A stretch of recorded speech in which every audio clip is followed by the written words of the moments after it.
Hello everyone. आज Sanskrit grammar में हम सवर संधि यानी कि अच संधि, उसके भेद, परिभाषा और उदाहरण करेंगे। हम इन सबको एक शॉर्ट इजी मेथड यानी कि एक ट्रिक के द्वारा समझेंगे। हमारा क्वेश्चन बनेगा सवर संधि किसे कहते हैं या फिर सवर संधि की परिभाषा उदाहरण सहित लिखें। तो हमारा आंसर बनेगा सवर का सवर के साथ मेल होने पर जो परिवर्तन होता है यानी कि जो बदलाव होता है उसे सवर संधि कहते हैं। उदाहरण है हमारा विद्या जमा आल्य, विद्यालय, गण जमा ईश, गणेश।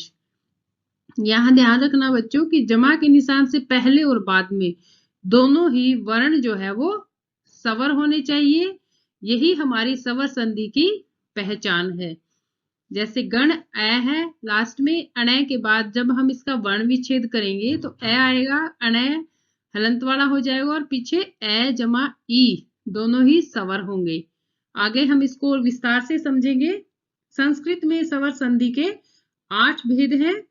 पहला है दीर्घ, गुण, यण, वृद्धि, अयाधि, पूर्व रूप, पर रूप और प्रकृति भाव। अब हम पहले एक चार्ट के माध्यम से थोड़ा सा इनके बारे में समझ लेते हैं शॉर्ट में, उसके बाद हम इनको विस्तार से भी करेंगे। तो हमारे संस्कृत में 13 स्वर है। दीर्घ संधि में हमारे पहले 8 जो वर्ण है यानी कि 8 स्वर जो है वो काम में आएंगे। दो पेयर में है, ये एक छोटा है एक बड़ा है। यदि हम इसकी ये मात्रा हटा देंगे तो ये क्या हो जाएगा, उसी के समान छोटा हो जाएगा। तो इसी तरह थोड़ा सा अंतर है दोनों में ही। तो अब हमारा दीर्घ संधि में है कि जमा के निशान से पहले और बाद में यदि ए आ में से और ए आ में से ही कोई वर्ण है तो उसका रिजल्ट बन जाएगा आ यानी कि दीर्घ स्वर। इसी तरह ई का है, दीर्घ स्वर हो जाएगा। ऐसी इसी तरह ऊ और ऐसे ही री में से जो बड़ा है रीह है वह आ जाएगा। उसके बाद है हमारा गुण संधि। तो अब क्या होगा कि जो ये पहले ए आ है ये जमा के निशान से पहले आ जाएगा और री जो है इसके साथ में मिल जाएगा। ये देखिए ए आ के बाद यानी कि शुरू में जमा के निशान से पहले ए आ हो और बाद में ई में से कोई है तो ए हो जाएगा। ऊ में से है तो ओ और री है तो रे की साउंड है तो अर, री है तो अल बन जाएगा। इसी तरह यण संधि है हमारी। अब क्या होगा, स्टार्टिंग में हमने 4 वर्ण लिए थे यानी कि 4 के साथ छोटे और बड़े दोनों, तो 8 स्वर हो गए हमारी फर्स्ट दीर्घ संधि में। उसके बाद ए आ को हमने निकाल दिया था, यहाँ पे इसके साथ क्या ऐड कर दिया, री, यानी कि ए आ फर्स्ट में आ गए थे। उसके बाद नीचे फिर 4 आए थे छोटे या बड़े, तो उनका रिजल्ट ये था। इसके बाद ए आ को ऊपर से भी हटा दिया हमने, इनको ऊपर कर दिया ऊपर की लाइन में यानी कि जमा के निशान से पहले, और नीचे क्या आएगा इनके बाद में कोई भी अन्य स्वर यानी कि सेम स्वर आएंगे तो हमारा दीर्घ संधि का उदाहरण हो जाएगा। यानी कि ई के बाद अगर ई ही आएंगे तो क्या हो जाएगा, बड़ी ई हो जाएगी। तो कोई अन्य स्वर यानी कि इन 2 को छोड़कर 11 जो स्वर बच गए उनमें से कोई भी स्वर आएगा तो यह हो जाएगा ऊ में वै, री का रै और री के लै बन जाएगा। अब हम विस्तार से देखते हैं। दीर्घ संधि की परिभाषा उदाहरण सहित लिखें। एग्जाम्स में ऐसे आएगी तो हमें पूरा लिखना पड़ेगा कि जब ह्रस्व या दीर्घ यानी कि ह्रस्व मीन्स छोटा या बड़ा, ए आ ई ऊ री के बाद सेम वर्ण यानी कि ह्रस्व या दीर्घ यही स्वर आए तो दोनों मिलकर दीर्घ स्वर यानी कि आ, ई, ऊ और री में बदल जाते हैं। उदाहरण देखते हैं हम। पुस्तक जमा आल्य, जमा के निशान से पहले क्या है, कै के पीछे ए वर्ण है, ए जमा आ, तो हमारा ये वाला उदाहरण है। तो क्या बन जाएगा, आ का डंडा लगेगा तो क्या बन जाएगा, पुस्तकाल्य। महा जमा आश्य है, महाशय। मुनि जमा ईश है, मुनीश। जमा उक्तिः सुक्तिः, मातृ जमा ऋणम मातृहृणम, ये डबल हो जाएगा री। नेक्स्ट है हमारा गुण गुण संधि। गुण संधि देखते हैं हम। ए आ के बाद हर्स्व या दीर्घ यानी कि छोटा हो या बड़ा हो, तो वही है हमारा ई उ री। री हो तो कर्मश्य है। ए ओ अर अल हो जाता है। कई बच्चे यहाँ पूछते हैं कि बड़ा री जो है वो यहाँ क्यों नहीं आया, क्योंकि उसका जो प्रयोग है वो बहुत ही कम है, नाम मात्र का ही हम कह सकते हैं, तो इसलिए ये जो री है रीसी वाला यही ज्यादा आता है। तो ए आ के बाद यानी कि जमा के निशान से पहले क्या होगा, ए या आ में से कुछ होगा, कोई भी स्वर हो सकता है, और बाद में ई है तो ए हो जाएगा, यानी कि ए की मात्रा ऐसे लगती है सिंगल, आई की डबल हो जाती है। तो उदाहरण हम देखते हैं, गण जमा ईश है गणेश है, महा जमा ईश्वर है महेश्वर है, सूर्य जमा उदय है सूर्योदय है, गंगा जमा उर्मी है गंगोर्मी है, शब्द जमा ऋषि है शपथ ऋषि है। तो यहाँ पे ध्यान रखना कि पीछे विसर्ग है या हलंत है वो हम एज इट इज ही लगा देंगे, यानी कि सिर्फ जमा के निशान से पहले और बाद के जो वर्ण है वही इससे प्रभावित होंगे। उसके बाद जो भी वर्ण बचे हुए हैं, जैसे ग है पहले में और श है, तो ये दोनों हम यूं के यूं लिख देंगे। नेक्स्ट है हमारा यण संधि। अब ए आ को भी हटा दिया हमने और नीचे वाले ऊपर आ गए, यानी कि जमा के निशान से पहले ई उ री है और री में से कोई हो और उसके बाद कोई अन्य स्वर हो, यानी कि इनको छोड़ करके अन्य स्वर है, तो इनके स्थान पर क्या हो जाएगा, य व र ल हो जाता है। अब कई बच्चों को यहाँ ध्यान नहीं रहता, तो ल तो मैच कर रहे हैं, री रे की साउंड आ रही है, तो यहाँ पर रे और य और व। एग्जाम्पल्स देखते हैं हम। यदि जमा अपि, यहाँ पे क्या है, ई छोटी हो या बड़ी हो, उसके बाद अन्य स्वर है ए, तो क्या बन जाएगा य। यद्यपि, आप इसको दोनों तरह से लिख सकते हो, दोनों ही सही है। इति जमा आदि, ई और आ है तो इत्यादि है। सु जमा आगतम, ऊ है तो वह बन जाएगा स्वागतम, क्योंकि सु में से हमने ऊ हटा लिया, तो यहाँ पे जो से था ये हमारा आधा हो गया है। मातृ जमा आदेश है, मात्रा देश है, ये मातृ है, री के बाद अन्य स्वर है तो क्या बन जाएगा रे, तो तय बचा था यहाँ हलंत वाला और साथ में रे लग गया, तो ये हमारा संयुक्त व्यंजन बन गया, तय और रे को मिला के त्रय बनता है। री जमा अकार है, लकार है, क्योंकि लरी का लय शेष बचता है, आगे ए है तो लय के साथ है भी लेगा तो वापस लय कंप्लीट हो जाएगा, तो लकार है। ध्यान रखना है कि अन्य स्वर की मात्रा जो है वो संधि करते हुए साथ लगती है। अन्य स्वर की मात्रा मतलब प्लस के निशान से आगे जो भी स्वर आएगा उसकी कोई भी मात्रा है तो वो साथ लगेगी। जैसे आदेश में आ का डंडा है तो मात्रा, ऐसे ही यहाँ भी आ है तो यहाँ भी लग गया स्वा, इत्या, या। ओके, अब है हमारा वृद्धि संधि। इसको भी हम चार्ट से समझ लेते हैं, अगली 3 संधियां फिर एक साथ करेंगे हम। कि ए आ के बाद ए आई ओ औ आएंगे तो क्या हो जाएगा, ए आ के बाद ए आई आएगा तो बड़ा यानी कि दीर्घ स्वर ही बन जाएगा आई, और ओ औ आएंगे तो औ हो जाएगा। ठीक है, अयादि संधि, ए अब ए हट जाएंगे, ये जो है ये यहां पर आ जाएंगे ऊपर जमा के निशान से पहले, ए आई ओ औ, इनके बाद कोई अन्य स्वर नहीं है, यहाँ पर कोई भी स्वर आ सकता है, यानी कि ये स्वयं भी अपने सामने आ सकते हैं, तो क्या हो जाएगा, ए के बाद यदि ए ही आ जाएगा तो भी अया बन जाएगा, या कोई दूसरा स्वर आएगा तो भी अया बन जाएगा। आई के बाद आय, ओ के बाद कोई स्वर आएगा तो औ, औ के बाद आव। यहाँ पे हमें ध्यान रखना है कि ए ओ के बाद ए को छोड़कर, यानी कि ए के बाद कौन सा स्वर नहीं होना चाहिए? ए।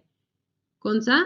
ए। बाकी जो हमारे 12 स्वर बच गए ए के समेत वो आ सकते हैं। यदि ए आएगा तो ये हमारी पूर्व रूप संधि बन जाएगी। तो इसलिए ए के बाद ए को छोड़कर बाकी जो 12 स्वर है उनमें से कोई भी आता है तो ए बन जाएगा। उसी तरह ओ जो है इसके बाद भी ए को छोड़ना है, बाकी जो 12 स्वर है उनमें से कोई भी आएगा तो औ बन जाएगा। लेकिन यदि ए ओ के बाद ए आता है तो वो हमारा ए जो है वो अवग्रह में परिवर्तित हो जाता है, जिसे हम पूर्व रूप संधि का नाम देते हैं। ऐसे चिन्ह लग जाता है। ये हम आगे एग्जाम्पल्स में देखेंगे, वहां पे आपको अच्छे से समझ आ जाएगा। ये देखिए वृद्धि संधि, जब ए या आ के बाद ए ऐ ओ औ आएंगे तो क्रमशः यानी कि क्रम से, इसी क्रम से ए आ के बाद ए ऐ होंगे तो ऐ हो जाएगा। ए आ के बाद जमा के निशान से के बाद ओ औ आएंगे तो औ हो जाएगा। एग्जाम्पल्स देखते हैं। अत्र जमा एव, त्रय, तय और रै, इसका हम वर्ण विच्छेद करके देखेंगे कि लास्ट में क्या आता है। अत्र ए आया, उसके बाद ए के बाद ए है तो ऐ हो जाएगा और ऐ की 2 मात्राएं लगती है। ठीक है। अत्रैव, वसुधा जमा एव, वसुधैव, दंत जमा ओष्ठः, दंतौष्ठः। अब यहाँ पे औ था ना तो आ का डंडा 7 हो गया। महा जमा औषधम, महुषधम। नेक्स्ट अब है हमारी अयादी संधि। ए ऐ ओ औ के बाद कोई स्वर आए तो क्या हो जाएगा? अय, आय, औ, आओ हो जाता है। यानी कि ए के बाद कोई स्वर आएगा तो क्या हो जाएगा? अय। अय यहां से आप चेक कर सकते हैं, अयादी में स्टार्टिंग में अय ही लिखा हुआ है।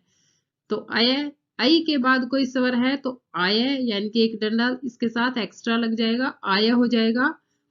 ओ के बाद औ और औ के बाद आओ। यहाँ पे ध्यान रखना कोई स्वर, यानी कि स्वयं भी अपने सामने आ सकते हैं। अब इसमें ध्यान क्या रखना है कि ए ओ के बाद ए को छोड़कर, ये लाइन हम अगली संधि में समझेंगे। ठीक है। पहले हम एग्जाम्पल्स देखते हैं, क्योंकि ए ओ के बाद यदि ए आता है तो ये हमारी अगली संधि बनेगी। तो अभी आप इसी को चेक करें कि ए के बाद कोई स्वर आएगा तो अय, ऐ के बाद आय, ओ के बाद औ और औ के बाद आव हो जाता है। जैसे ने ए जमा अनम, नयनम, कवे जमा ए, कव्ये, गई जमा अक्कह, गायकः, साधो जमा ए, साध्वे, भौ जमा उकह, भावुकः। औ और ऊ है, ये देखो औ और कोई भी स्वर हो ऊ है तो क्या बन जाएगा? आव। और ये भाव। ध्यान क्या रखना है कि अन्य स्वर की मात्रा, यानी कि जो ये इनके सामने स्वर है प्लस के निशान के बाद, तो इसकी जो मात्रा है वो साथ लगेगी। जैसे भौ जमा उक तो क्या बन गया? भाव कह, लेकिन ऊ की मात्रा साथ लगेगी तो भावुकः। नेक्स्ट है हमारी पूर्व रूप संधि। अब यहाँ पे आ जाएगी वो कि ए ओ के बाद यदि ए आता है तो क्या बन जाएगा? अवग्रह, यानी कि ऐसे ए बन जाता है ये, और हम उसको इस रूप में लिखते हैं। कौन से रूप में? इस रूप में, वने जमा अत्र, वनेत्र। इसको ए ही बोलेंगे, वैसे हम इसको अवग्रह बोलते हैं। ठीक है। तो उदाहरण देखते हैं। वने, ए के बाद क्या है? ए, तो हम इसको बाकी चेंज नहीं होगा कुछ भी, सिर्फ ए की जगह हम इस चिन्ह को, अवग्रह को लिख देंगे। ते जमा अपि, ते अपि, विष्णु जमा अत्र, विष्णु अत्र, सो जमा अस्ति, सो अस्ति। नेक्स्ट हमारी पर रूप संधि, पर रूप यानी कि सामने वाला रूप, ऐसे अंत होने वाले उपसर्ग के बाद। अब यहाँ पे थोड़ा सा हमें ध्यान रखना पड़ेगा कि ऐसे अंत होने वाले उपसर्ग के बाद ए औ से आरंभ होने वाली कोई धातु आए तो उस उपसर्ग यानी कि उस ए के स्थान पर क्या हो जाएगा, ए ओ हो जाता है। कैसे, अभी देखते हैं आप। प्र जमा एजते, अब ये देखिए प्र क्या है, एक उपसर्ग है और इसके लास्ट में क्या है, प्र, ए की साउंड है तो ए है इसके पीछे, ए से अंत होने वाला ये उपसर्ग है और उसके बाद ए और ओ से आरंभ होने वाली कोई धातु है, ए है अगले वर्ण शब्द के फर्स्ट वर्ण में, तो प्र जमा ए तो क्या हो जाएगा, उसको ए और ओ हो जाता है। हमने पहले ही देखा है कि सामने वाला रूप यानी कि प्र जमा एजते तो क्या बनेगा, प्रेजते, तो इस ए का ए ही बन जाएगा, जो भी उसके सामने है, ए है तो ए बन जाएगा, जैसे यहाँ ओ है तो ओ बन जाएगा, अवो क्षति, तो ये ओ है, ये इसकी ही मात्रा इसके साथ लग जाएगी, ऐसे अवो क्षति, यहाँ से ओ समाप्त हो जाएगा, यानी कि ये ए है, इसकी मात्रा यहाँ लगा देंगे तो इस ए को समाप्त कर देंगे, प्रेष्यति, ठीक है। उपजमा एष्यति, उपेष्यति, ओके। नेक्स्ट है हमारा प्रकृति भाव संधि, ये कहता है कि पहले जैसा रूप, उसमें क्या था, सामने वाला रूप, अब पहले जैसे कह रहा है। द्विवचन वाले शब्द के अंत में इकारांत ई बोलते हैं, उकारांत उ और एकारांत ए, यानी कि इसके बाद कोई भी स्वर आए तो संधि नहीं होती, जबकि इनके बाद कोई भी स्वर आता है तो हमारी, हम पीछे जो संधियां करके आए हैं उनमें हमने किया है कि ई के बाद कोई भी स्वर यानी कि ई के बाद ई ही आएगी तो क्या हो जाएगा, दीर्घ स्वर बन जाएगा, ई के बाद अन्य वर्ण आएगा तो क्या बन जाएगा, यण संधि बन जाएगी, य बन जाएगा, ऊ के बाद कोई स्वर आएगा तो वह बन जाएगा, ए के बाद अय बन जाएगा, लेकिन वो चीजें नियम जो है हमें यहाँ पर नहीं लगाने। कब नहीं लगाने, जब द्विवचन वाले शब्द के अंत में ये वर्ण आए हुए हो, ठीक है। जैसे कवि जमा ईमऊ, कवि ईमऊ, हमने एज इट इज पहले जैसा रूप लिखा है ना, तो यूं का यूं आगे लिख देना है। वो हमें कैसे पता चलेगा, देखिए कवि, हरि, विष्णु, लते, याचते, याचेते, तो ये सारे क्या है, मोस्टली संज्ञा शब्द है, द्विवचन वाले शब्द हैं, ये भी ध्यान रखना है हमें, और ई, उ और ए इनके लास्ट में होने चाहिए तो इनकी संधि नहीं होती। अगर हम कवि है, ये ई है इसके बाद और उसके बाद भी ई है, यदि हम, ये तो हमारा फिर भी दीर्घ संधि के अंतर आ जाएगा, ई मिलके बड़ी ई हो जाएगी जो कि यहाँ पर बनी हुई है। हरि जमा एतऊ, यहाँ पे भी हरि एतऊ बड़ी ई है। विष्णु जमा ईमऊ, ऊ के बाद ई है तो क्या बनना था, वह बनना था। अगर हम यहाँ पर विष्णु मऊ वह लिख भी देंगे तो देखिए हमारा शब्द जो है वो निरर्थक हो जाएगा बिना किसी अर्थ के। तो हमें ये ध्यान रखना है कि उस शब्द का कोई अर्थ बनना चाहिए, नहीं बन रहा तब हम इस चीज का ध्यान रखेंगे कि ये कहीं द्विवचन वाला शब्द तो नहीं है, ठीक है।